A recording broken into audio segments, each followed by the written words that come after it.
Programang ito ay rated SPG. Striktong patnubay at gabay ng magulang ang kailangan. Maaaring may masiselang tema, lengguwahe, karahasan, sexual, horror o droga na hindi angkop sa mga bata. Tila gugulat nga sa lahat ang bagong pagkatao nga nito ni Venice dahil sa successful na operasyon sa kanya ay nag-iba nga ang mukha nga nito na pati nga itong si Venice ay hindi na nga makilala ang sarili niya. Kaya naman nga't galit na galit nga itong si Venice dito nga kay Tata dahil imbis na nga si Tata ang masabuyan ng asido ay si Venice nga ang napahamak.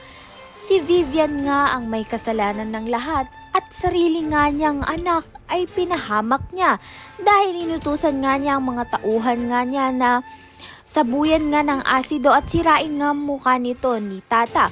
Ngunit si Venice nga ang napahamak. Sa kabilang banda naman nga itong ang buhay ni Tata ay may i-reveal din dahil hindi pala siya tunay na anak nga nito ni Nay Guapa.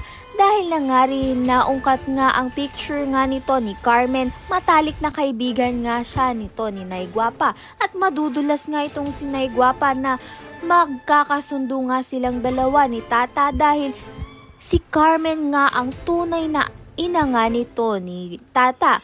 Ngunit napigilan nga siya ni Boy na magsalita. Ngunit mapapatanong nga itong si Tata sa pagkatao niya. Samantalang ito ngang si Sir Gov ay pinaghahanap nga ang unika iha nga niya. May posibilidad nga na si Tata nga ang pinaghahanap na unika iha nga nito ni Sir Gov dahil hindi pa nga pinapakilala ang ama nga nito ni Tata. Ayan at iba pa ang dapat natin pakaabangan. Maraming salamat sa iyong panonood.